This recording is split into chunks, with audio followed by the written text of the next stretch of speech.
बोली महाराज आपने कहा था दुल्हन ही दहेज है। मैंने कहा हाँ। तो बोले एक ट्रक के पीछे लिखा था दहेज लेना पाप है। बोले एक ट्रक के पीछे लिखा दहेज लेना पाप है। तो मैंने कहा क्या कहता है?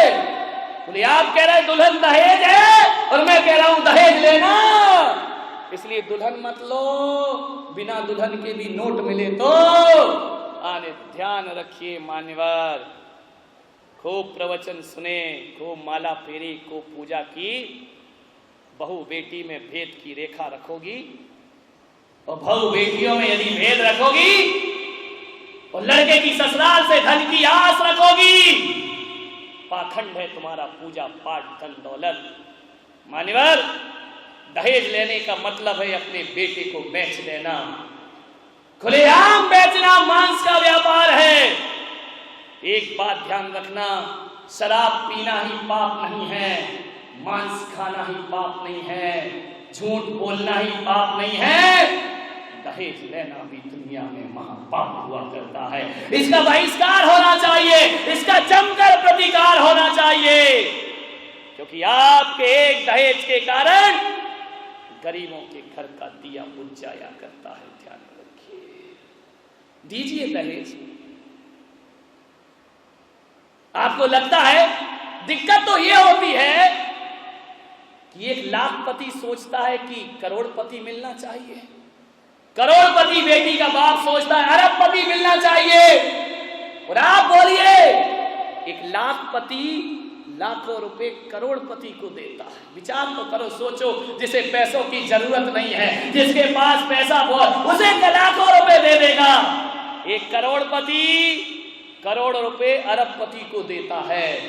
इतना दहेज देने का शौक है ना, तो एक सुशील और इज्जत वाला लड़का हो और निर्धन हो, एक करोड़पति को तुम्हारे लाख की जरूरत नहीं है, उस निर्धन को दो, उसका घर बसा दो और अपनी बेटी के हाथ उसके साथ पीले कर दीजिए। विचार करिए, करोड़पति बिगड़े लड़के से बेटी देने से अच्छा किसी संस्कारित गरीब लड़के को अपनी बेटी दे देना चाहिए, उसको व्यापार करा दो। दहेज इसीलिए तो आएगा कि एक करोड़पति अपने से कम वाले को अपने जैसा बना ले, आश्रित जन को निस्सम करते धनी लोग धन धर्मी से, और नहीं करें तो उन्हें लाभ क्या उन धनिकों की। धनवान तो वो होता है जो निर्धन को अपने जैसा बनाता है। लेकिन लड़की का बाप सोचता है अरबपति के यहां जाना चाहिए, पैसे वाले को पैसा क्यों देते हो, किसी गरीब इज्जत वाले को पैसा दीजिए।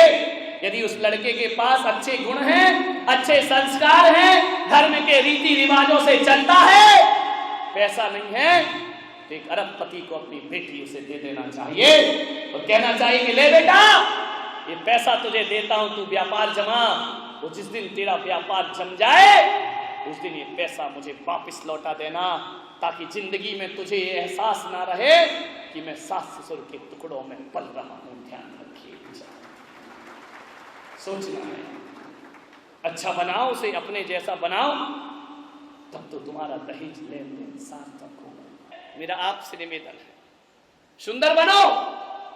मैं भी सौंदर्य प्रेमी हूं, हर आदमी सौंदर्य प्रेमी होता है। सुंदरता हो और किसी को अच्छी ना लगे, ऐसा तो दुनिया में कोई हो नहीं सकता है। अच्छी चीजें सबको पसंद है, सुंदर चीजें सबको पसंद है, लेकिन मेरा आपसे निवेदन है कि जीवन में स्मार्टनेस का 20% प्रभाव पड़ता है, खूबसूरती का प्रभाव केवल 20%। ध्यान रखिए, सुंदरता केवल 20% हमारे जीवन को महान बनाती है।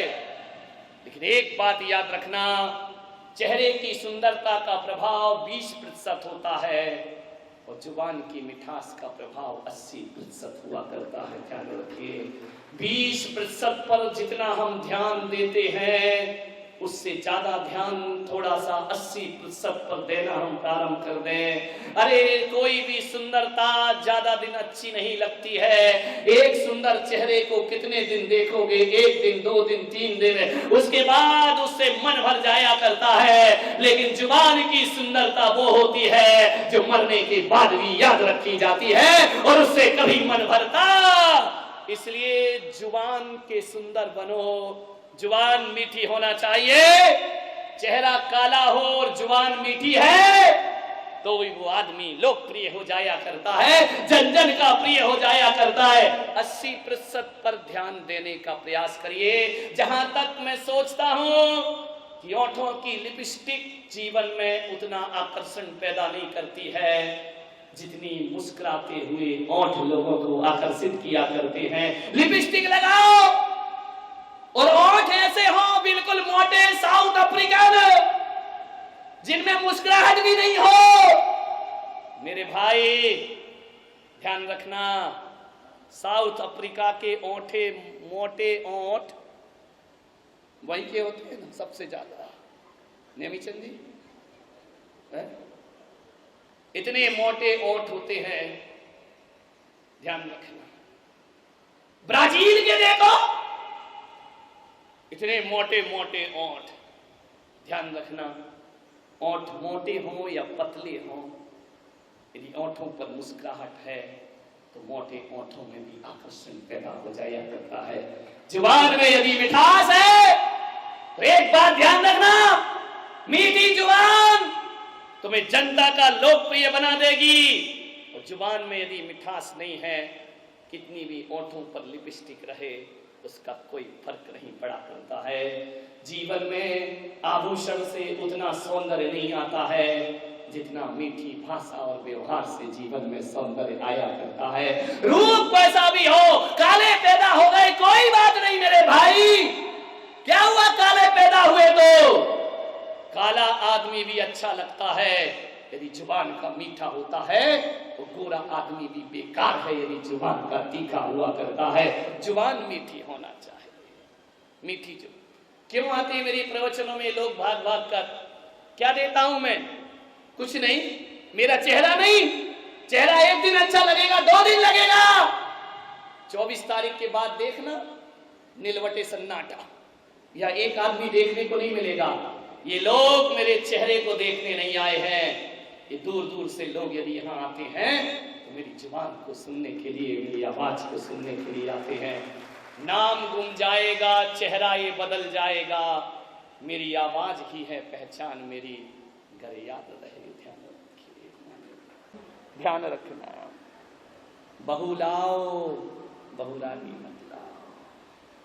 एक सास मेरे पास रोते रोते आई, बोले महाराज जब से ये बहू आई है मेरा घर तो बर्बाद हो गया। तो मैंने कहा क्या किया जाए? बोले कुछ करो महाराज, मुझ पे कृपा करो, इतना अच्छा मेरा घर था, जब से ये बहू आई पूरा घर बर्बाद हो गया। मैंने कहा तूने क्या क्या उपाय किए?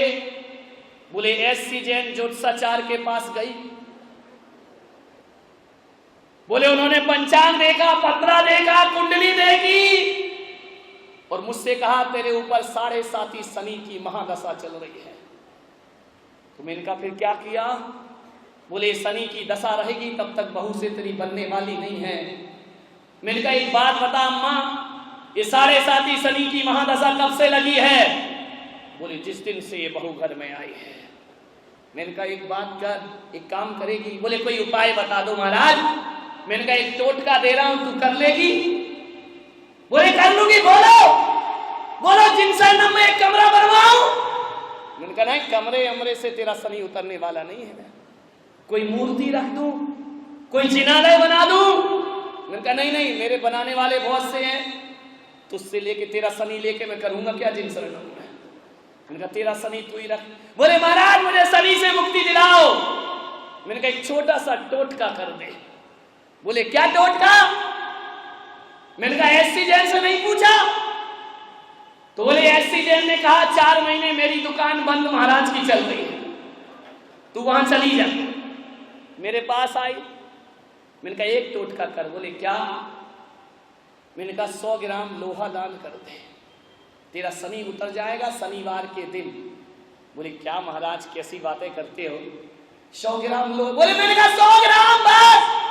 बोले कुंटल 2 कुंटल कर दूं, मेरे पास पैसे की क्या कमी है? मैंने कहा बस 100 ग्राम लोहा दान कर दे, तेरा शनि उसी समय उतर जाएगा।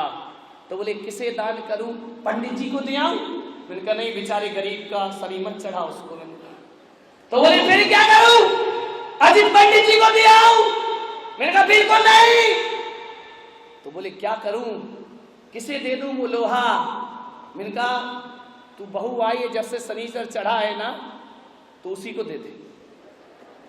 तो बोले वो लोहे का क्या करे कि महाराज बड़ी तेज है, चाकू बनाएगी, गर्दन काट देगी मेरी। मैंने कहा चिंता मत कर, 100 ग्राम लोहा दे दे। बोले 1 किलो दे दूंगी, मेरे बाप का बिगड़ता क्या है? मैंने कहा नहीं, मैंने 100 ग्राम कहा, यानी 100 ग्राम। बोले मतलब क्या? मैंने कहा 100 ग्राम लोहा दे, शनि उतर जाएगा। कमर में जो तूने लोहे की चाबी लटका रखी है ना, सोचो सोचो। मैंने कहा 100 ग्राम से ज्यादा की नहीं होगी, एक चाबी जा बहू को दे दे। बोले उससे कैसे उतरेगा? मैंने कहा सोना तू उसी के, मैंने कहा शनि तू उसी के घर से लाई है। बोले क्या लाई हूं? मैंने कहा लोहा लाई है तू, फ्रिज लेकर आई है? बोले हाँ। मैंने कहा लोहे का? शनिचर उठा के लाई है ना? एसी लाई है? बोले हाँ। मैंने कहा लोहा उठा कर लाई है। मैंने कहा गोदरेज की अलमारी लाई? बोले लाई। मैंने कहा लोहा। और मैंने कहा बोल मर्सिडीज कार लाई? बोले लाई। मैंने कहा इतना शनि लाएगी तो तेरे पे नहीं चढ़ेगा तो क्या पड़ोसी पे जाकर चढ़ेगा? इतना लोहा उठा कर लाई है लड़के की ससुराल से। उनका ये 100 ग्राम लोहा दे। बोले महाराज बड़ा कर्रा काम है 100 ग्राम। मैंने कहा शनि 7.5 नहीं 14 साल नहीं उतरेगा, ध्यान रखना। जाकर के दे दे। छाती में पत्थर रखा, बहू को कहा ले बेटा इस घर की चाबी। बहू ने कहा हो गई अब मैं राजी, उधर गया सारा शनि, ध्यान रखना। इतनी होशियार हैं ये महिलाएं। नहीं यहाँ वालों की बात नहीं कर रहा, सीकर वालों की बात कर रहा हूं। तुम्हारी बात अगले चौमासे में करूंगा। इतनी होशियार। एक लड़के की शादी हुई, वो जी अम्माएं मंदिरों में बैठ के क्या सोच रही, पद्म पुराण पढ़ती हैं? ये नहीं पढ़ती, खुला रहता है पद्म पुराण, पढ़ती हैं बुढ़िया पुराण। बैठ जाएंगी, क्यों बहन दिखाई नहीं दी 5-6 दिन से? पढ़ रही है पद्म पुराण, बात कर रही उसकी। ऐसा एक बार भी भगवान से नहीं बोला कि भगवान कितने जन्मों से तुम दिखाई नहीं दे रहे हो। कहां गई थी? कुछ नहीं भाभी, शादी थी। किसकी? मेरे लड़का। हमें नहीं बुलाया? अरे तू कोई सोनिया गांधी की लड़की है क्या, तुझे नहीं बुलाया? बोले हो गई शादी? बोले हो गई। क्या मिला दहेज में? ऐसी पूछ रही जैसे तेरे घर कोई कमीशन बना। बोले क्या मिला दहेज में? उसने कहा नहीं है अम्मा, मैंने तो कोई दहेज वहेज नहीं लिया। पागल हो गई क्या? इंजीनियर लड़का और दहेज नहीं लिया? बोले मैंने महाराज का प्रवचन सुना कि दहेज लेना। अरे तू भी लग गई प्रवचनों की बातों में, महाराज की तो ड्यूटी है 1 घंटा बोलना, तू भी लग गई पागल। बोल क्या किया? बोले 1 साड़ी से ले आई हूं। महाराज ने कहा कभी दहेज नहीं। अरे महाराज के तो आगे पीछे कौन है, आगे नाथ ना पीछे पगार। नंग धड़ंग महाराज उनकी बातों में लग गई। हीरा सा बेटा कौड़ियों के भाव में बेच दिया, आग लगा दी उसके दिमाग में, ध्यान रखना। और ऐसी प्यारी प्यारी बातें बोलेंगी, हीरा सा बेटा।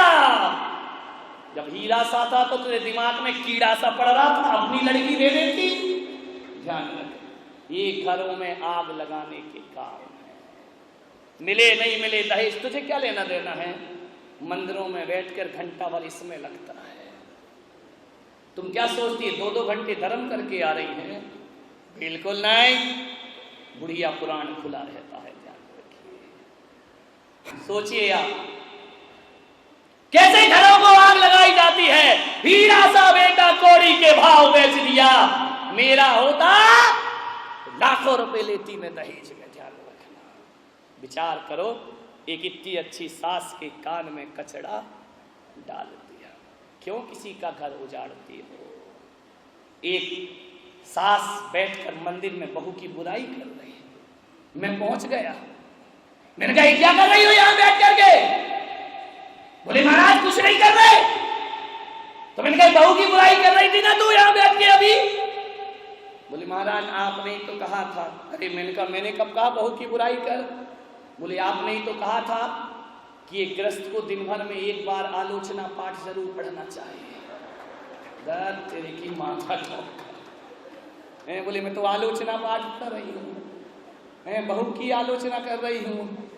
अरे मेरी अम्मा, मैंने कहा आलोचना ही पढ़ेगी कि कभी सामायिक पाठ भी पढ़ेगी जिंदगी में? विचार करिए आप। दहेज ऐसा राक्षस है, घरों को बर्बाद